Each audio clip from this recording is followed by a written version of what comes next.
Regulatory framework of accounting refers to the collection of accounting standards, laws, codes, rules, and regulations that are issued by accounting bodies, government, and regulatory units, which qualified accountants must abide by. Remember the IASB and FASB I mentioned earlier? They are accounting standard setting bodies. The IASB issued the International Financial Reporting Standards, IFRS, and the former International Accounting Standards, IAS. The FASB issued their Generally Accepted Accounting Standards, usually referred as the US GAAPs.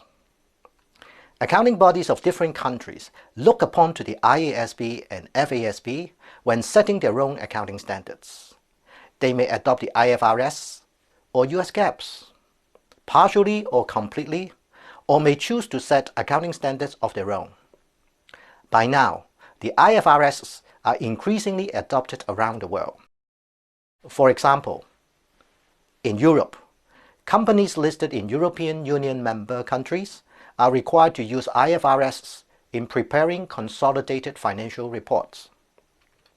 In Asia-Oceania, the national accounting standards of Australia, Korea, and Hong Kong are virtually word-for-word adoption of IFRS. Those of Singapore are nearly the same but with some modifications. And other countries like China have more different accounting standards but look to the IFRS when setting their standards.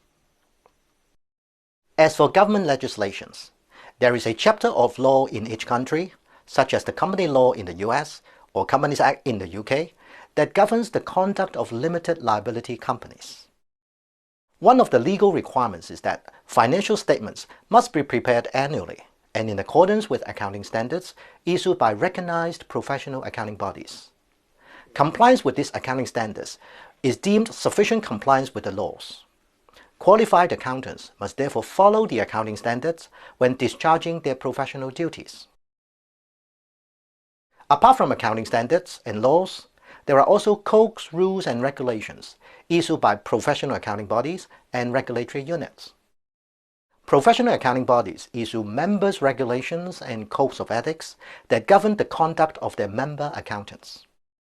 Regulatory units issue listing rules and securities regulations that govern conduct of listed companies in proper dissemination of price-sensitive information to financial markets. Since accountants play a vital role in the compilation of companies' financial statements and other financial information, the requirement of these regulatory units constitute part of the regulatory framework within which accountants perform their duties. At this point, you may have noticed that for financial statements prepared by different companies in different countries, there may be different accounting standards followed and, as a result, different interpretations of the reported information. You are right. Divergence in accounting standards has always been a challenge to both the preparers and the users of financial statements. Therefore, a large-scale exercise has been undertaken by both the IASB and the FASB for converging the accounting standards, and there have been significant progress made in some aspects of financial reporting.